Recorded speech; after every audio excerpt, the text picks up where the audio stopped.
Peter Haber's line of attention is the currency of performance. You can just go through the motions and be at practice, and that's the easy part. But what's happening with your attention during those times? Like the classic 47% of the time attention is wandering. If we're not doing anything to tick that number up to train for attention to be stronger, then why would we expect it to be stronger?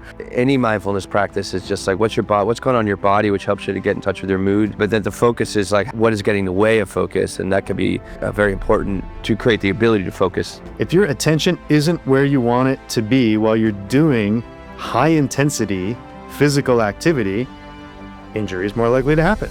All of them come together. Additionally, you probably are sleeping better, and it's going to help you to heal better, or to have more energy the next day, or to pay more attention. So it's this compounding effect, all of them kind of together, all starting with a mindfulness practice. Always open up that awareness to bring that sense of here we are practicing together. Breathing in together, breathing out together. Raw, uncut, and unapologetic. Welcome to Men Talking Mindfulness. Want fewer injuries and better readiness by your next practice? Stick with this one. Our guest, Chad McGehee, turns mindfulness into strength and conditioning for the mind, with day after gains in mood, energy, and training readiness, plus a striking drop in acute injury risk, which is just wild to me. In the first segment, you'll get a simple 10-minute daily plan you can plug into training this week. Later, we'll unpack why the teacher matters as much as the technique. Will and I have definitely felt that on both sides. and we'll walk through a retreat blueprint teams are using to lock in durable performance. Before we get into that, I've got a couple announcements here. Will and I, we're here to support you and your business in becoming more effective communicators, more emotionally regulated and intelligent leaders, and more compassionate teams. Hit us up if you'd like me and Will to come do a workshop for your team. And also, later in the episode, we'll just give a quick shout out to Dr. Mark L. Gordon, one of our previous guests and future guests again. We'll give you some details on his soon-to-be-released book on peptides. And Chad, welcome to the show, my friend. Yeah, John, Will, super stoked to be back with you guys. Yeah, we're excited for the conversation. Will? It's been a couple years, man. It's been a couple years since we've seen you.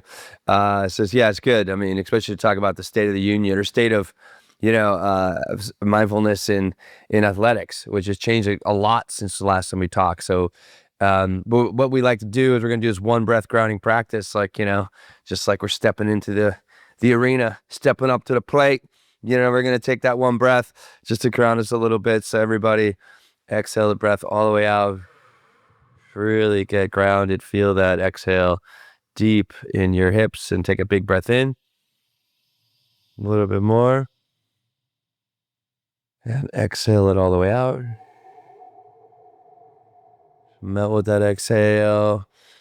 And here we are. And everybody that's listening, hey, thank you for being here. Leave us a review if this is working for you. And maybe, share this episode with, maybe the athletic director and be like, hey, we can have better teams. You know what I'm saying? So, all right, John. Yeah. Well, Chad, welcome back again, man. Great to have you here. We're just going to jump in, try to provide some value to the listeners. If a team was to give you 10 minutes a day, let's say this week, what exactly should they be doing and what should they be expecting from that? Yeah, that's an interesting question. So honestly, my first thought goes to, well, what do they need? And, some sort of assessment of, what's the current state of affairs. I think, as you noted in the introduction, the way I think about the work is strength and conditioning for the mind. And just like a strength coach doesn't show up on day one and say, everyone's doing this program, the strength coach, it starts with assessment, like where are we at, and what do we need? What's the, nature of our athletes, right? In the weight room, right? Like maybe some sports need to load up the bar and push a lot of weight, and other sports, maybe not so much, So that's kind of the first place I would start, is like, all right, like what's the current state of affairs? Where are the obstacles? Where are the challenges? Where are the opportunities? Where are the things that's like, oh, this is a spot where we can get better? And then we build a program to fit that. What are some of those typical challenges that a team would have that you've seen in the past? Yeah, I think like there's some that come off like right away. So like one is, Peter Haberl's line of attention is the currency of performance. And you can just go through the motions and be at practice, or, be at film, or, be in the environment. And that's the easy part. But what's happening with your attention during those times? Like, the classic 47% of the time attention is wandering. Well, if we're not doing anything to tick that number up to train for attention to be stronger, then why would we expect it to be stronger? So being able to do some, attention-based practices can be really good. I think also off the bat, I think this is like a commonly missed part of mindfulness training, especially as it's made its way into sport environments, is sometimes the cognitive part of it can be overemphasized, the ability to observe thoughts and, see thoughts as passing part of experience. And that's really important. But the body gets left out, mindfulness of the body, interoception, proprioception, these skills. And of course, in athletics, the body's the moneymaker. And so being able to have a ongoing, continuous, steady relationship with the, whatever's happening in the body is huge. And so we might do some interoception stuff. I mean, there's lots of other ideas, that come to mind too. The other one that I'll say off the bat, just to kind of like give some breath to it, is these athletic environments are really good. And this is true outside of athletic environments too. I'd say this is true across kind of driven high performance environments, is really good at knowing the things that they don't do well. And that's super important. They need to know where they're coming up short. They need to know where they need to get better, and they need to see that clearly. And I would argue that the mindfulness part of this training, of the meditation kind of world, is really good at seeing that with stability. But if we're not paying attention to the good things, if we're not paying attention to the pro-social parts of it, for ourselves and with our team, well, then we're missing a huge part of what ultimately is going to be foundational to the team performing well. So it could be more on that kind of like, orientation of noticing the good, of kind of seeing some of these fundamental qualities and training the mind to connect to those more kind of teamwork, trust qualities. Wouldn't that I just know that meditation and mindfulness really being about awareness, and especially the meditation side really being about focus. And I feel, we're losing the ability to focus more and more. There's metrics out there that says I think we're at this point, we are at the same level as a squirrel, as the ability to focus, So, I imagine focus and the physical awareness would be like two pillars of almost any athletic program, because of what they provide, the ability to be present, the ability to and also be physically present. I just wanted to kind of I don't know if you want to expand on that, but I'd imagine that's any mindfulness practice is just what's going on in your body, which helps you to get in touch with your mood and your mind as well. But then the focus is how, what is getting in the way of focus, and that could be obviously very important in to create the ability to focus more readily. Absolutely. I think focus and somatic awareness, or interoceptive awareness, or body awareness, or however we want to describe it, but those two pillars, I agree. They're kind of foundational in a daily way to an athlete's ability to perform well. And I would say they're foundationally in a daily way to anybody performing well. That body awareness, to be aware of, like you say, to be aware of emotion, to train the mind to be present, to navigate, surges of mental activity. It's important for everybody. And I think the way I think about it is, every day athletes do some sort of mobility work. That's just the norm now, right? Everybody does it, because they know that if you don't tend to mobility, it gets worse over time. And if you want to be able to load up muscle groups, you need greater mobility to be able to do that. So mobility training is just the norm. Well, that wasn't the norm, 15 or 20 years ago. A little mobility work, like nobody was doing that, right? And now all of a sudden it is what it is in terms of its normalcy. And I think, especially with some of the, research that's coming out, we know that if we're not training attention, it's getting worse. We know that if we're not training in these capacities to be present, be aware of what's happening in our body, it's getting worse. And so I think that metaphor mobility works really well there. We would expect mobility to get worse, whether we're, it's a high-end athlete or, everyday average person just trying to live their life, right? Couple cat cows every once in a while goes a long way. A little bit of attention training, every once in a while goes a long way. But if you're trying to maximize performance, if you're trying to push upper limits of potential, well, then those daily practices, whether it's, attention, and interoceptive practices like we're talking about, become as non-negotiable as, mobility type practices are for physical training. Well, that's a good segue into like one of the papers that you sent us. They talked about because of mindfulness practices and being implemented into programs that it's like how is this translated into a drop in acute injury after practice days and stuff like that, which is really fascinating.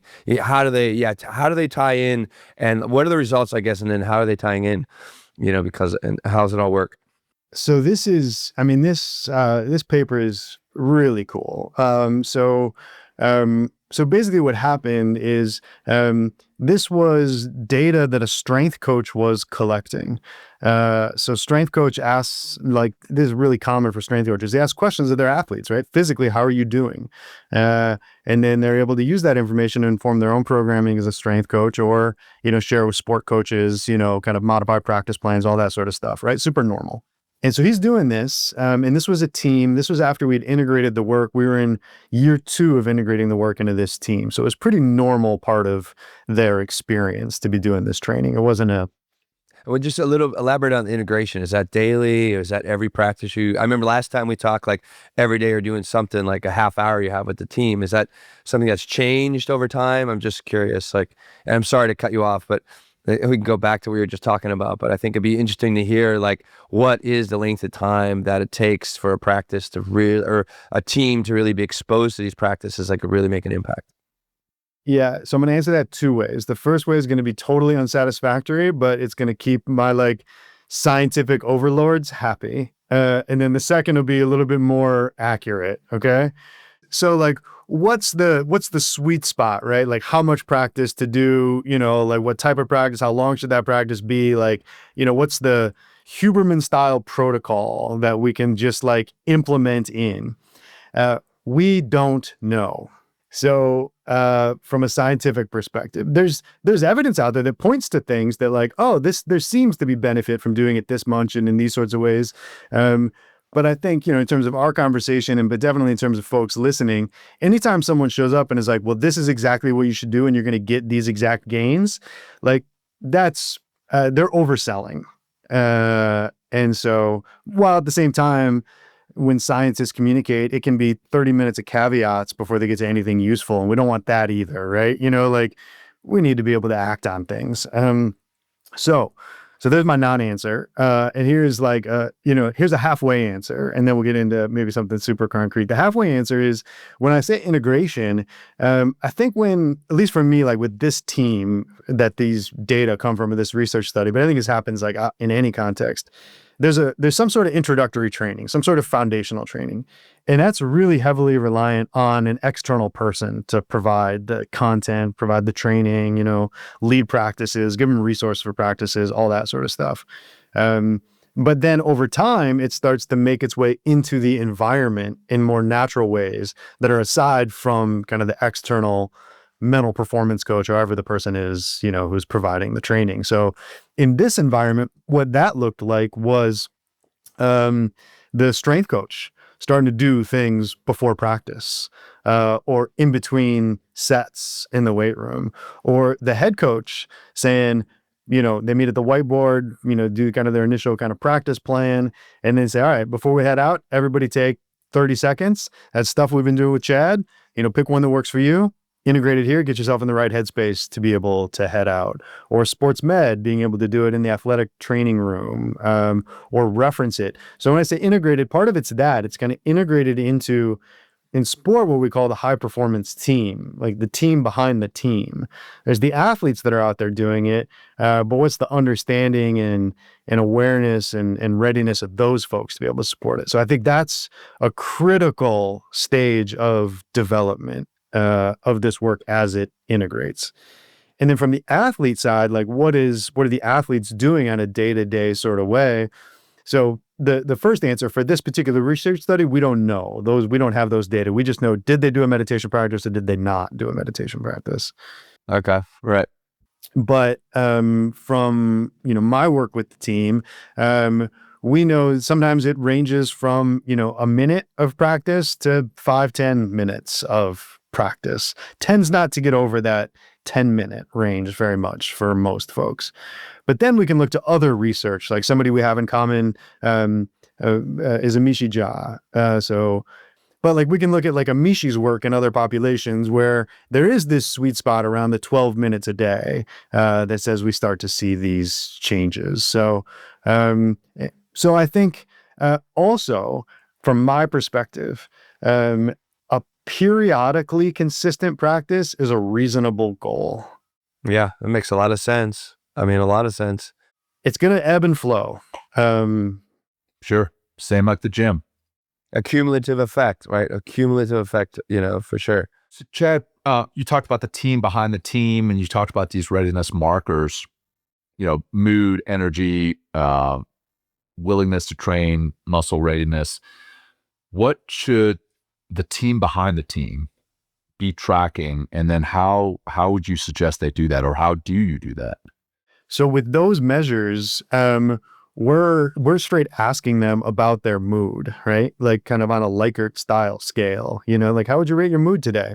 I'm a 1, kind of like not in a great mood, or I'm 10, I'm rocking and rolling today. Like, let's get after it, right?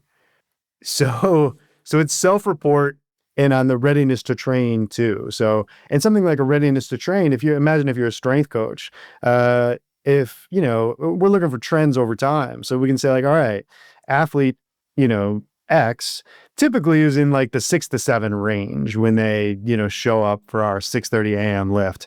And then one day they're at a 3, no big deal, right? Things happen. All right. 3-4 days, they're like a 3 or a 4. Then maybe there's some questions that you can start to ask, what's kind of going on here, right? Like maybe it's, something in their personal life, or in a college athletic setting, maybe it's an academic thing, or maybe they're starting to get sick. We can pick up on those things earlier. So it's self-report. So kind of getting those baseline data. But the thing that's not self-report are injury rates. And so that is tracked by the sports med team, right? Like if an athlete's able to go or not able to go. So the research that we published had those 2 findings, right? Where it's like we saw self-reported mood, readiness to train, energy levels increase the day after doing a practice. But then we saw that objective measure of injury rates also go down, and by this massive number of 58% the following day. Did they were able to ascribe any of those decrease in injuries to, I mean, I guess it's just because of whatever mindfulness practice they're exercising? I mean, so again, my scientific overlords, no, right? Like, and this is where like humans are wildly complex. And there's so many factors at play that, correlation doesn't mean causation sort of thing. But you try to do the statistics in such a way where it seems really, really likely that what's driving the change is the variable that you're controlling for. So the variable here is the practices that folks were doing. And so there's definitely a there, like doing these practices, and other folks have found impacts on injury rates too. So this is starting to become a replicated finding. I mean, the number we had at 58% is like extremely big in the literature. Like no one's found anything like that. But I start to get curious about like, okay, why? Like, what is it? Like, what's going on there that is leading to those sorts of outcomes? And And for the researchers of the world, like that's their programs of research, is to now go, figure that out, right? Ask the questions and do studies to figure that out. But some of the ideas of what we think are happening, one relates to some of what we talked about from the jump. Like, what are problems that we're solving in athletic populations? So one, attention. If your attention isn't where you want it to be while you're doing high intensity physical activity, injury is more likely to happen, right? Like, you put 300 pounds on the squat rack and your attention wanders off, like things could go sideways, right? So it could be something like that, right? Well, it also, I'll just jump in there and say, it's like, when you're competing, right? And and you're more present, more aware, like everything is in those milliseconds. Like, if you're thinking of like football, like if you just, stop for a second or move to the right, you're going to avoid that massive collision potentially, you know what I mean? Because you're more present, more aware. I mean, anyway, yeah. 100%. So those sorts of like fractional advantages. Exactly. That's all elite athletes, athleticism is all in the fucking fractionals, what you said last time. So true. So that's a case in point of how that shows up. Like, it's just a millisecond different decision. So the other factor we talked about, like, what is a common problem, and how does what the work we're doing solve for it, is body awareness, is interoceptive, proprioceptive awareness. So, I mean, so many athletes now, and part of how they've integrated this into their routine is they're doing it before their workout, before practice, before lift.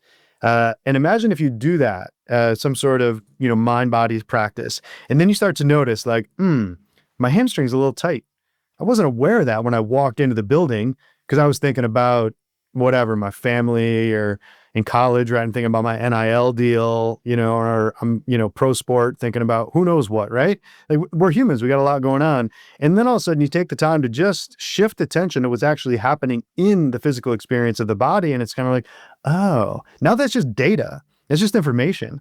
I'm aware that my hamstring is a little tight. So maybe I just do a little foam roller, or maybe I get out the Theragun, or maybe I say something to the strength coach or sports med, or maybe I, just take my warm up a little bit differently today. I'm just a little more tuned into that whole process. So that's in the mindfulness world, like in the traditional mindfulness world, we would call that clear seeing. There you go. Yeah.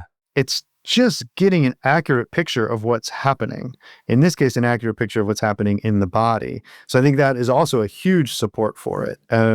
Another thing that I wonder, again, we don't know, but in doing this now for 15 years, I think part of what happens with a regular mindfulness meditation practice is we compost stress. Allostatic load that we're accumulating has a space to dissipate. Mm-hmm. Yes, exactly. Especially because of the unique way that I think mindfulness, not all mindfulness practices are the same, but at least the way the three of us understand mindfulness practice, like when there's a clear connection between mind and body in this, open, non-reactive way, and it allows that uncoiling to happen. And if that doesn't happen, then that allostatic load just continues to increase day after day after day after day. Well, and just like anything, if the load increases, eventually the load's gonna break. It's gonna, cause damages. So I think that can be one of the factors that's potentially at play too, or all of them, and other things too. I was going to say, like, all of them come together, and then additionally, you probably are sleeping better. And it's going to help you to heal better, or to have more energy the next day, or to pay more attention. So it's this compounding effect, all of them kind of together, all starting with a mindfulness practice, which is pretty awesome. Yeah, I think so. Right. It becomes that like interlocking sort of effect. And then the other part that it, like, I think is pretty cool is, and maybe this has shifted even since our last conversation a couple of years ago, but I think one of the problems, like I get into discussions with colleagues, maybe we can get into this, like what counts as a meditation and what doesn't count as a meditation. And in my mind, anytime we're choosing to train the mind we're choosing to put attention in a particular place for a particular reason, to train the quality that we're looking for, whether it's, kind of that eye of the hurricane meta awareness, or, selective attention, if attention wanders off and bring it back. That could be 10 seconds of that, or that could be a 3-month retreat. It all counts. And just like in a physical movement routine, if I'm just getting started with something, maybe I just park at the back of the parking lot and walk in, and and that counts. And then at a certain point, maybe it makes sense to learn what a hex bar deadlift is, and do stuff like that, right? But you wouldn't take somebody fresh into the workout program and have them start to do, that sort of intensive training. So I think for athletes, we want to get them so it's accessible, so that they can integrate it into their lives, while at the same time knowing that if they're just doing 30 seconds of integrated practice, they're in the very shallow end of the pool. And they need to know that they're in the shallow end of the pool. And that's fine. It's good to be in the shallow end. It's better than not being in the pool at all. But not confuse that for the whole path or the whole training of what's possible. How do you guys do that? How do you guys define what's a meditation? If somebody said what counts? What's good enough for a meditation? Well, I think for me, when I hear meditation, and when you ask the question in this way, I think it's just, first for me, I would set up the condition or practice with knowing you're going to step away for a moment. You're going to step away from the activity, from the mind, from the feelings, and just to really try to focus on whatever the focus is. Whether it's walking meditation, all you're doing is focusing on the weight, the walking, the movement, right? If you're going to go into more of a traditional meditation where you're just really sitting and seeing the mind and your emotions and your body, that's another way to do it. Or you're visualizing, is another great, but you're kind of going into imagination and visualizing. I think what I would say meditation, it's a very clear marked moment, or it's a very clear difference than all the doing that you're doing. It's just get into one of those places, if not more, or whatever that is, but really focus on just one thing as whatever it is, stepping away, right? And just again, I think a great also, we had George Mumford on the show. It's funny to hear you talk about George Mumford, but again, how do you get whatever that is, get into the eye of the hurricane? And I think whenever that's that step away, get away from the chaos, get into this centering place, and then and just also, but have the technique, have something that you're focusing on, as best as you technique is so important with this. It's again, you mentioned some sort of technical physical exercise, right, that you're working on. It's just the mind is the same. You have a very specific thing that you're exercising in this, and not having it be haphazard, or, I have friends that, my fucking friend who's I meditate, right? I was okay. I was what technique are you using? And he's struggles to tell me. I was he just made up his own. I'm well, I don't know if that's going to work for you, my friend. You know what I mean? There are proven, practices that really help to exercise the mind, or really strengthen the mind, is what you keep coming back to. And that's what really makes a huge difference. If you're, so picking up the right barbell or whatever. Will, in our teachings, in our workshops, you teach it in that meditation is the practice of non-doing, and I love that way of phrasing it. And I've been of the same mindset, Chad, where a lot of what you mentioned, parking out in the parking lot and focusing on the walk in, paying attention to maybe the feeling of the air on your skin, the coolness, maybe the heat, whatever. That to me is mindfulness, right? Mindfulness is kind of a bigger circle than the meditation. Meditation could potentially be a part of that in the Venn diagram. But I think they're all helpful in their own way, and they're complementary. All right. So as you meditate, you're going to be more attentive to, like you mentioned, your body as you go into the gym. So that attentiveness, that awareness, is the mindfulness. The meditation, though, is focused on a particular anchor, and Will puts it so eloquently, it's the practice of non-doing. So, but I would say more counts as mindfulness than counts as meditation. Just my 2 cents. You mean more counts? You mean more the way people kind of practice more mindfulness or more meditative? No. Like when people say, well, what counts? Well, a walk without your phone, that could count as mindfulness, right? Fuck that, yeah. A meal without your phone could be, or without any kind of distraction. That's mindfulness, but it may not be meditation.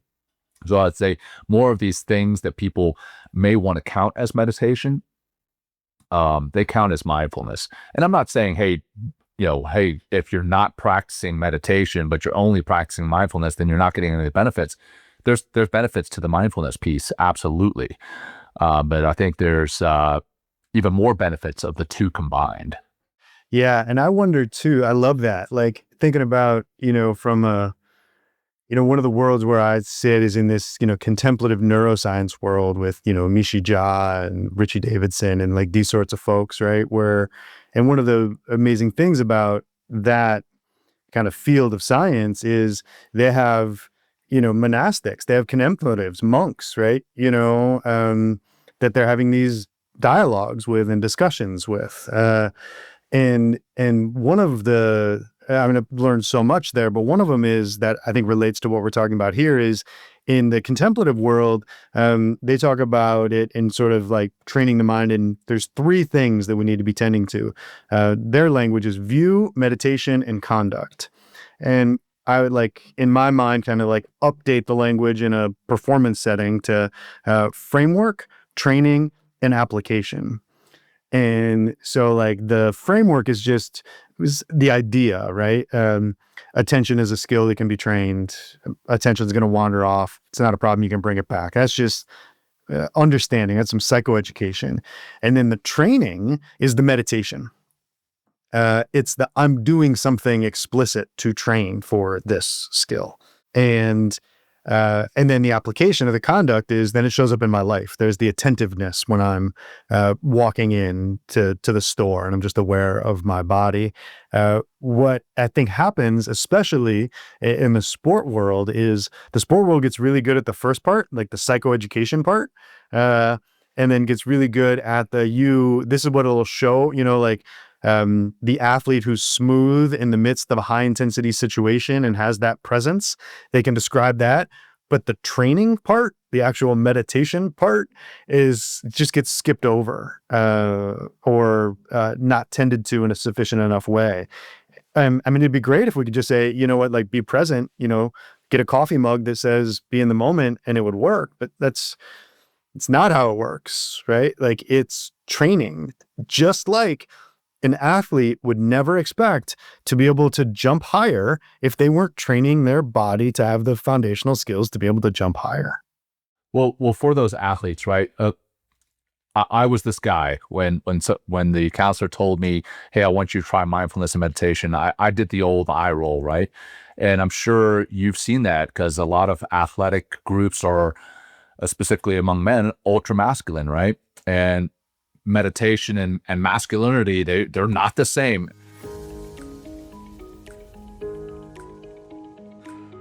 Hey everyone, we want to highlight a project we're very proud to support. Dr. Mark Gordon is releasing a new book series called Peptides for Health, focused on evidence-based practical applications of therapeutic peptides. The medical edition, Volume 1, launches December 22nd, 2025, followed by the consumer edition, Volume 1, on January 20th, 2026. That's more for people like me and Will. You can receive 25% off either edition using the promo code PFH25, with the medical edition discount running through January 31st and the consumer edition discount through February 20th. Proceeds help support the creation of the Children of Veterans program, and you can preview both books, and we've got everything linked in the show notes, so check it out. And thanks, Dr. Mark Gordon, for your sponsorship. How do you pitch meditation, mental strength and conditioning to the athletes to get them to buy in? Yeah, so I think part of this comes down to, there's a lot that goes into it. So some of it, the framing, this is strength and conditioning for the mind. And this is going to get you certain outcomes that you're interested in.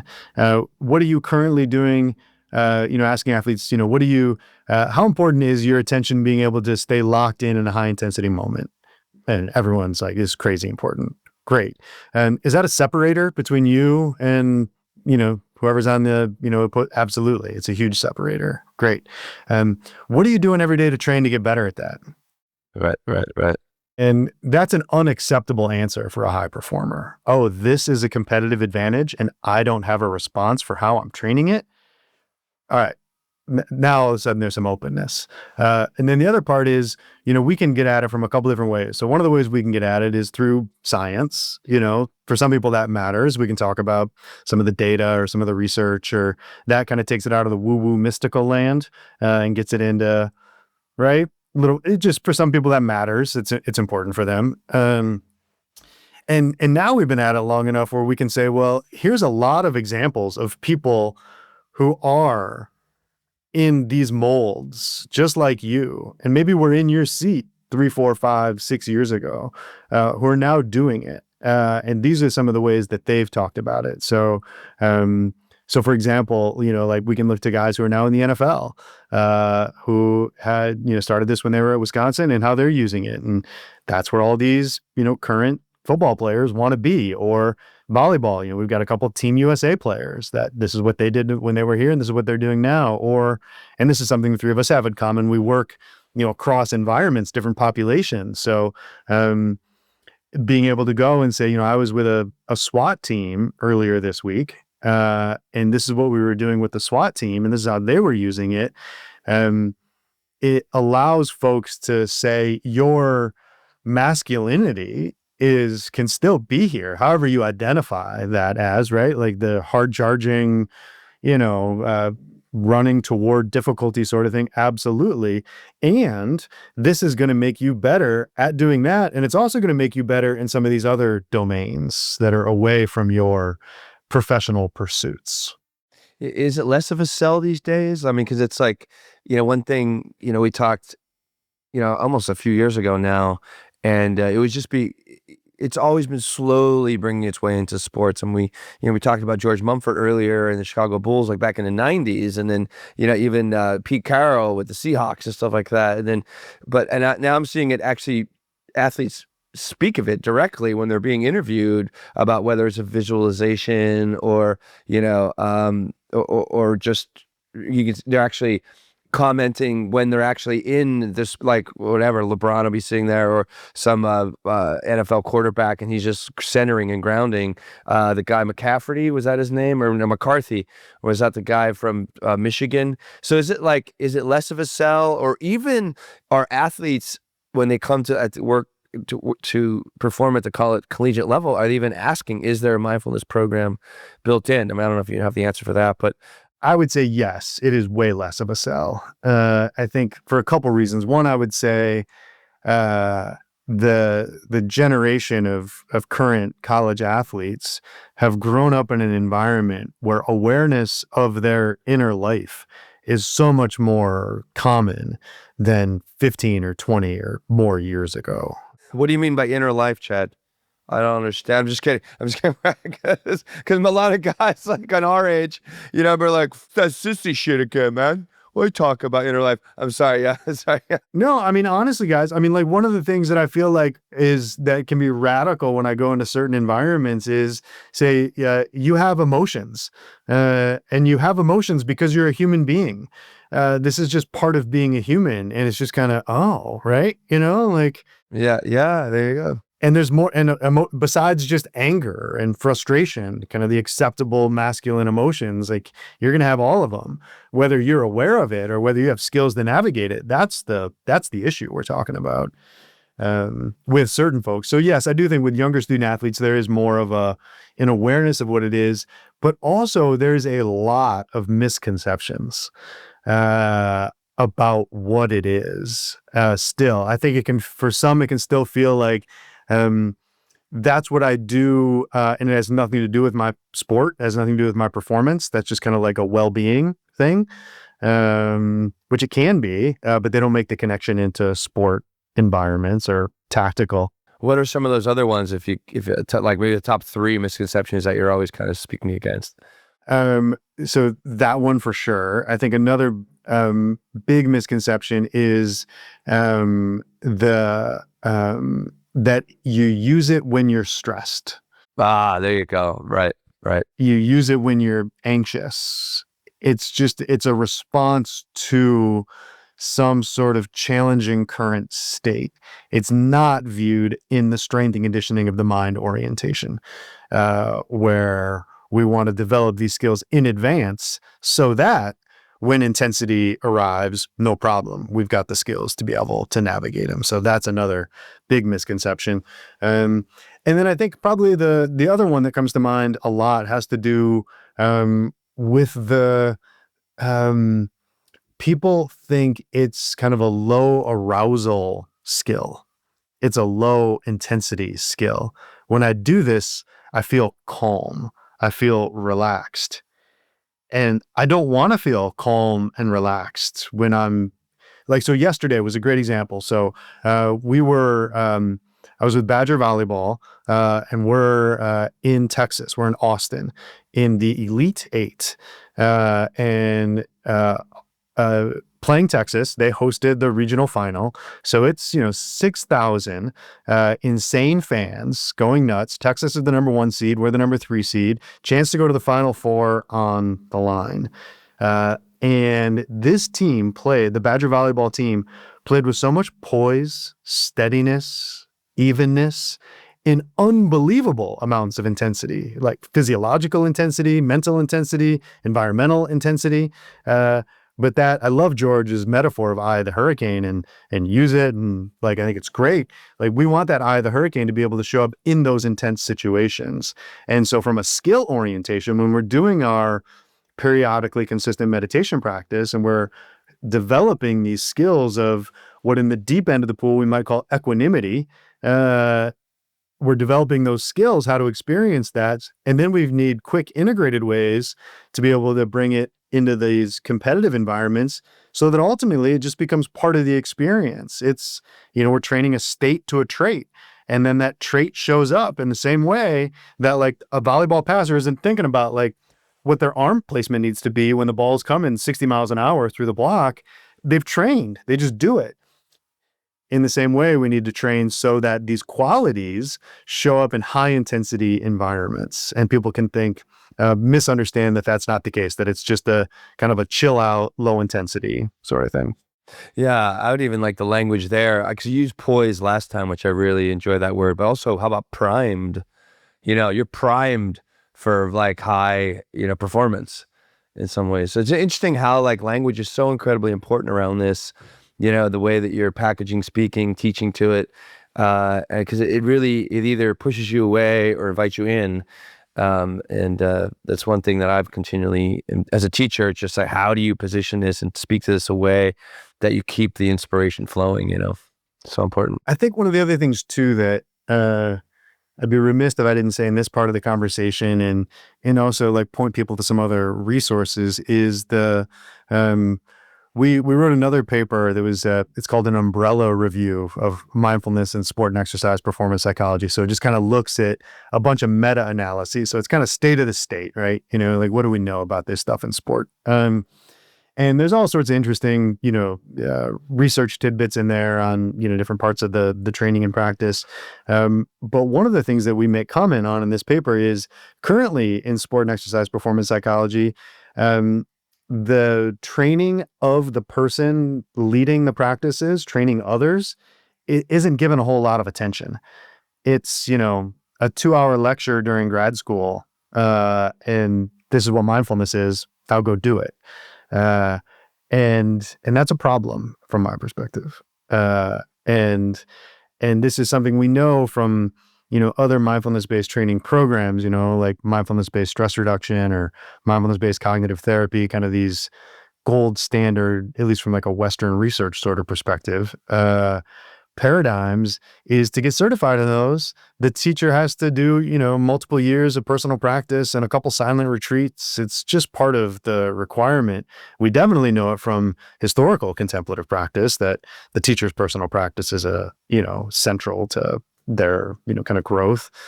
And I think these conversations we're having the three of us are having now, all of us are pulling on our own personal practice as a source of information for how we answer these questions.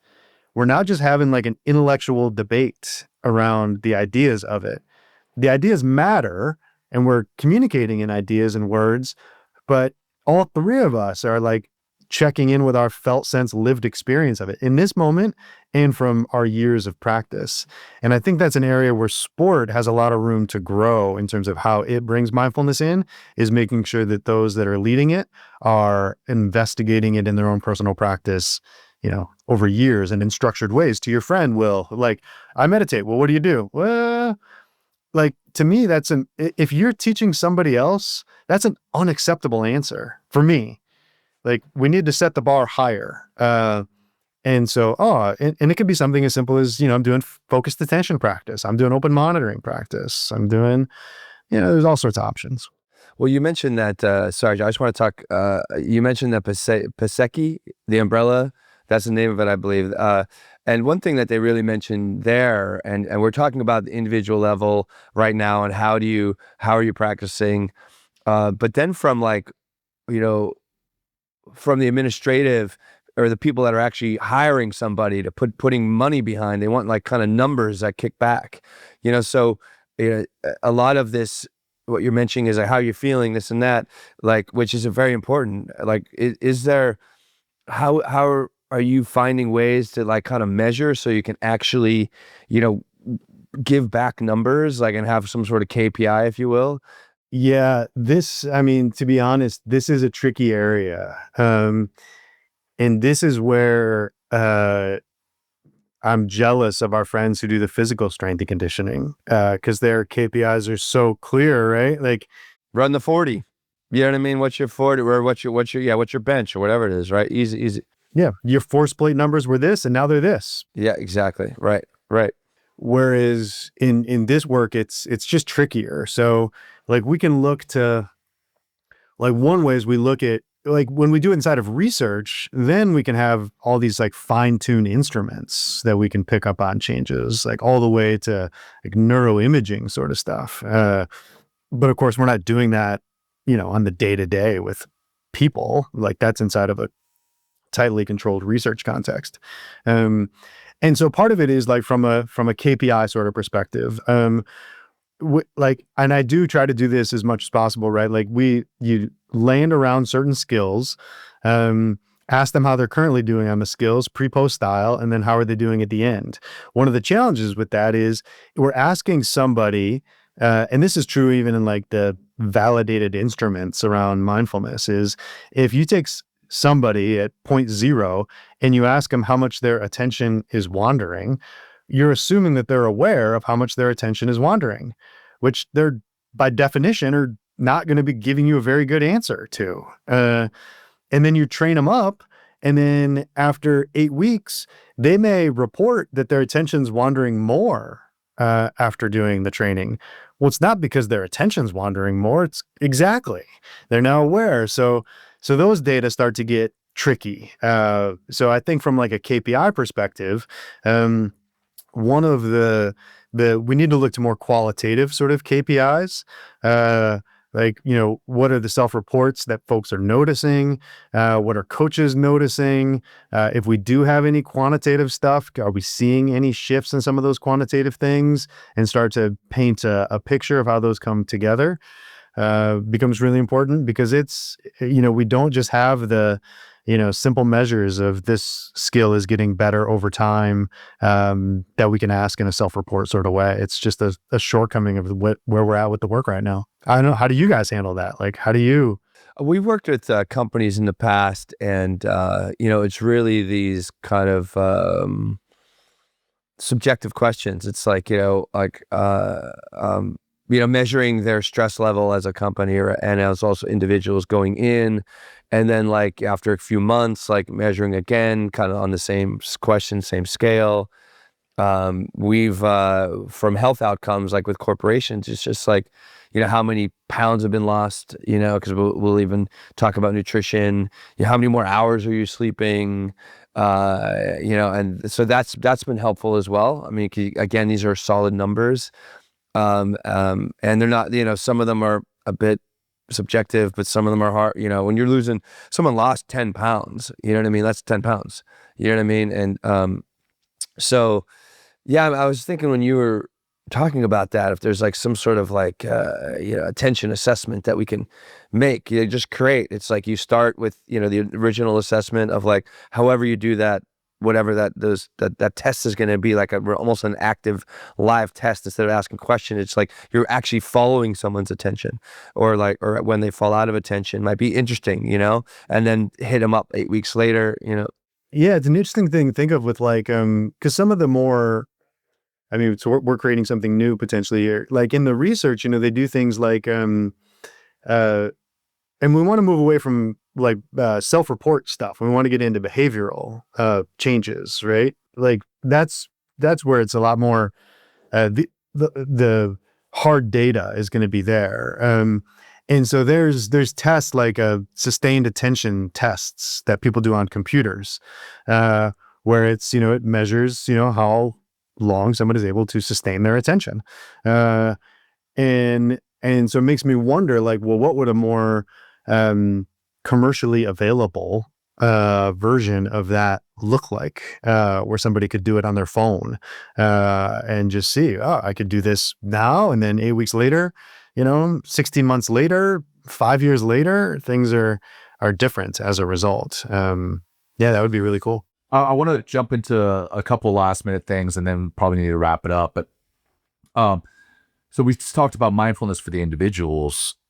In Stephen Kotler's book, he talks about kind of like high flow, or like a group flow, I think it is. Oh, communitas. Communitas, yes, exactly. How do you implement mindfulness across the team, if that's a thing?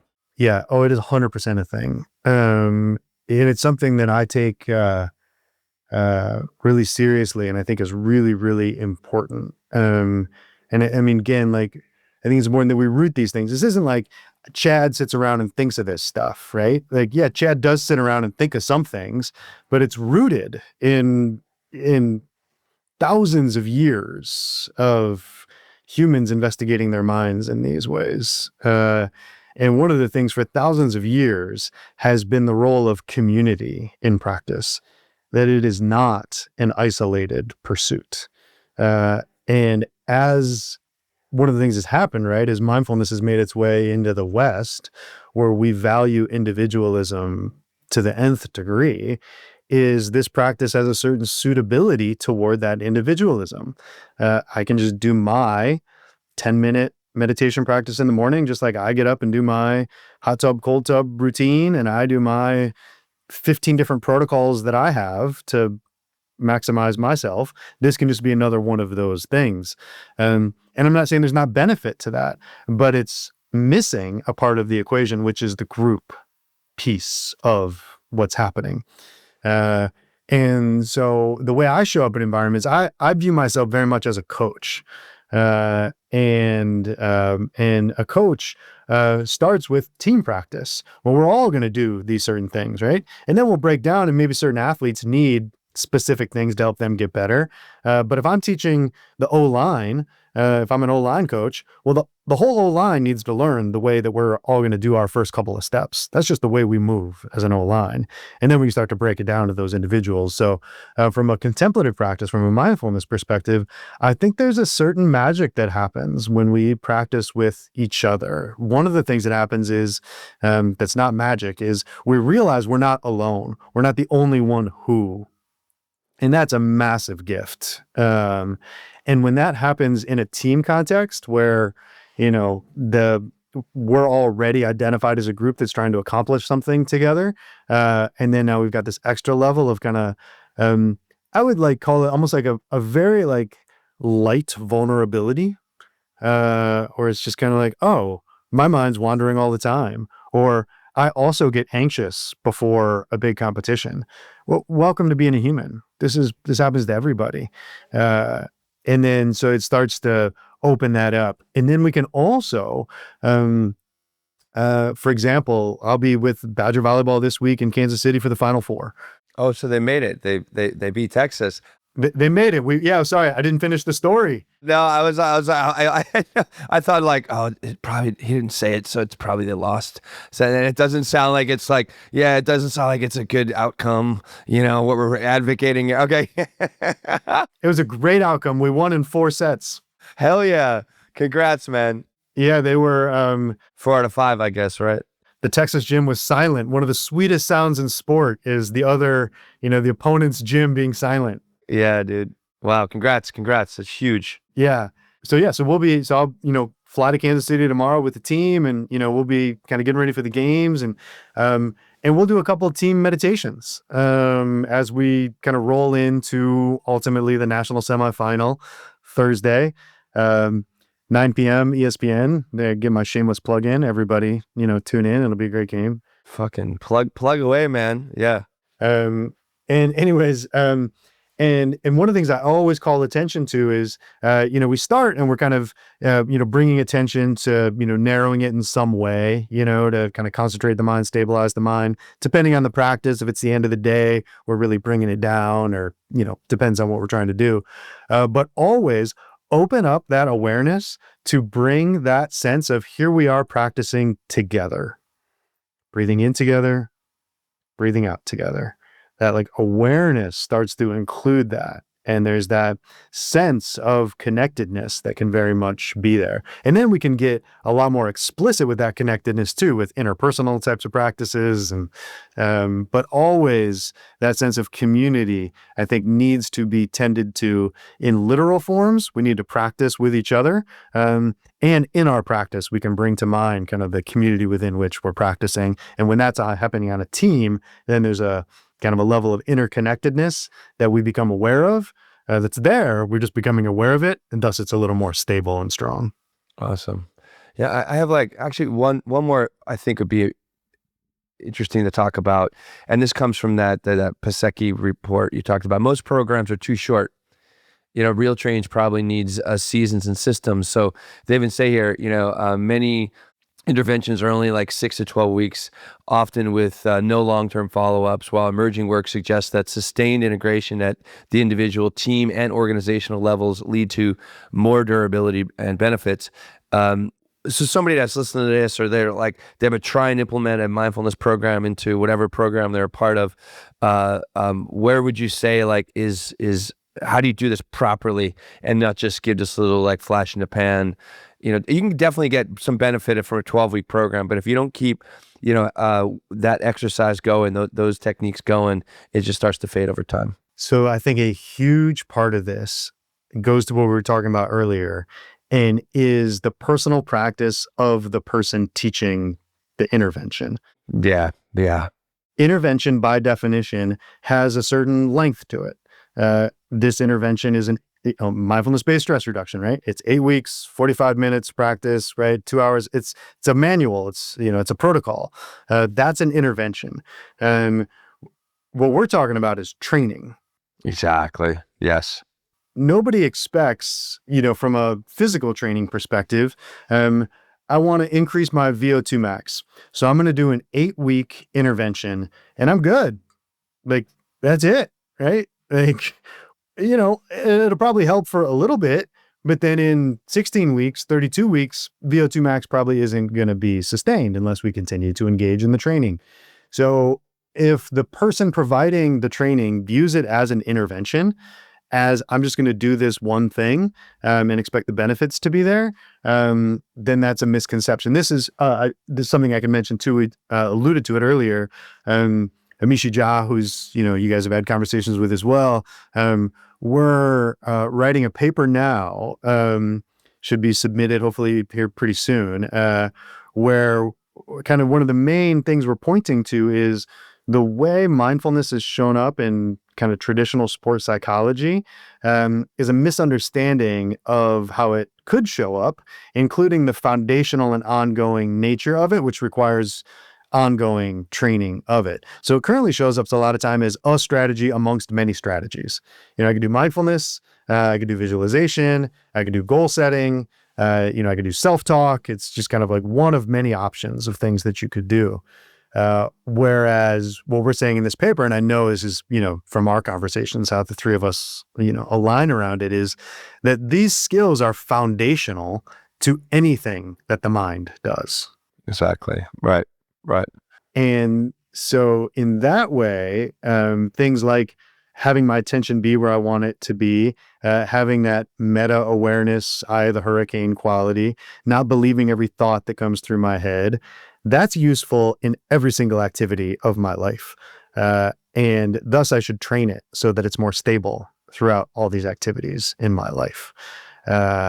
And if the person doing the training, one, has that conceptual orientation to it, but then knows the benefits of that themselves. Oh, I've had this periodically consistent practice. I could feel where I was a little more stable, a little more resilient, a little more locked in. And then I let it go. And I just noticed, man, things were just a little more hitch in the giddy up, a little like not able to bounce back as much as I used to. Well, then they're way more likely to present the training in such a way that's ongoing in its nature and not just a quick fix, trying to solve certain problems. All right, I lied. I do have one more question, man. So you just talked about the quick fix and it not being a quick fix. You've run meditation retreats for the coaches, the performance coaches, and athletes. Just tell us a quick little blurb about those retreats and then what happens afterwards to kind of integrate that, make sure they carry on. Yes. So, we hosted a retreat last summer. We'll do another retreat this summer in Madison, and it's 4 days. And part of what we're doing in this retreat really responds to a lot of what we've been talking about in our conversation today. So, the first part of the retreat is a little more kind of educational in nature. When we say mindfulness, what do we actually mean? What do we mean from a neurocognitive perspective? What do we mean from 2,500 years of contemplative practice perspective? If somebody's teaching mindfulness, I think they should know what the 4 foundations of mindfulness are from contemplative practice. I think that should be the price of admission if you're going to teach this stuff. And not only know it from a cognitive perspective, then it gets into the second part of the retreat, which is you need to go experience it yourself. You need to go train. And so we do, 10, 15-minute practices and then inquiry. But then the middle part of the retreat is more traditional retreat where there's in silence. We're stacking practices. We're allowing that moment-to-moment investigation of experience with support. And then the final part of the retreat is kind of on application. How does this show up in the work that I'm, have been doing as a coach? How have things shifted in my understanding of how I might bring this forth with the performance folks that I'm working with? And also from a personal practice perspective, how is this going to continue to, inform how I show up in my personal practice ways? And one of the things we've seen is, and we know this from retreat outside of, the retreats we've done, is it's a profound way for people to deepen their personal practice. Sure.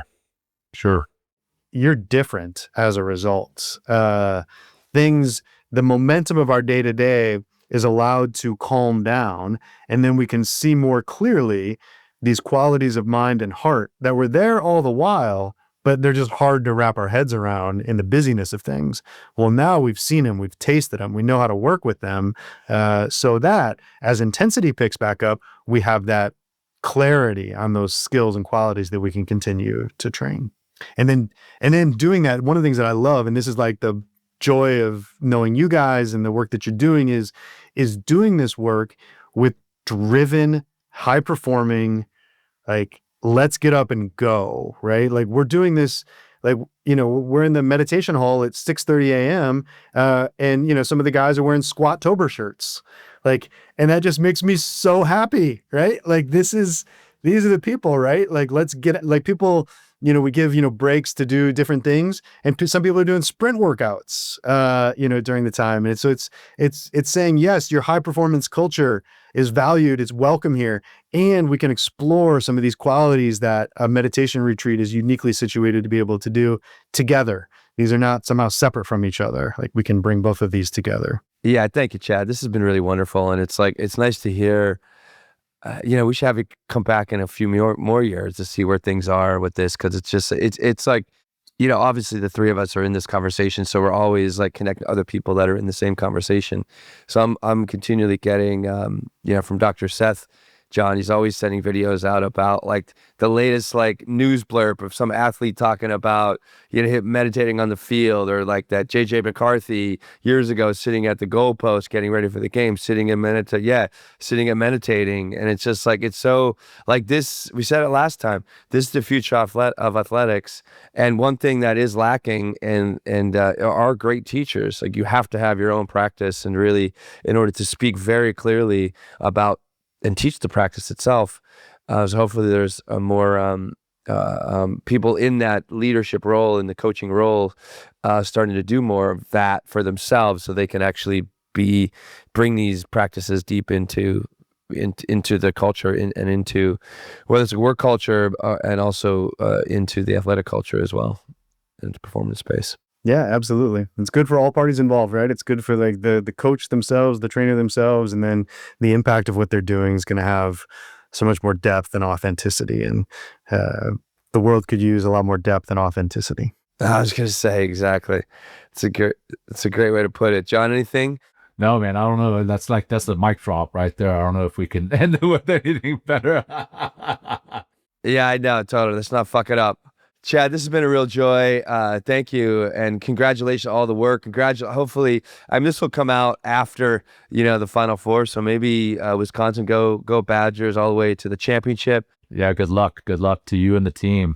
Yeah, next time we'll come back. I'll come back with a national championship coach and player, and we'll get the multiple perspectives sort of thing. Yeah, second national championship trophy. Hopefully, here we come. Oh, you know what? If that's the case, like it'd be nice to actually have a couple of the players on. We can just have multiple mics and have them talk about like what it's like. I think that might be actually something probably just as fruitful as what we've talked about the last 2 episodes now. To really hear from the athletes themselves. Maybe we can set that up next time. That'd be cool. Yeah. Well, thanks, guys. It's just a ton of fun. Always, Chad. Same here. And for our audience, thanks for tuning in. If you got something out of this, please share it with your friends, family, whoever you think could get something out of it. I think just about everyone could. If you got coaches, teams that could benefit from it, share it with them too. Until next time, that's all we got. Thanks everyone for joining us. Take care. Thank you, Chad. Peace, everybody. All right, take care. Bye-bye.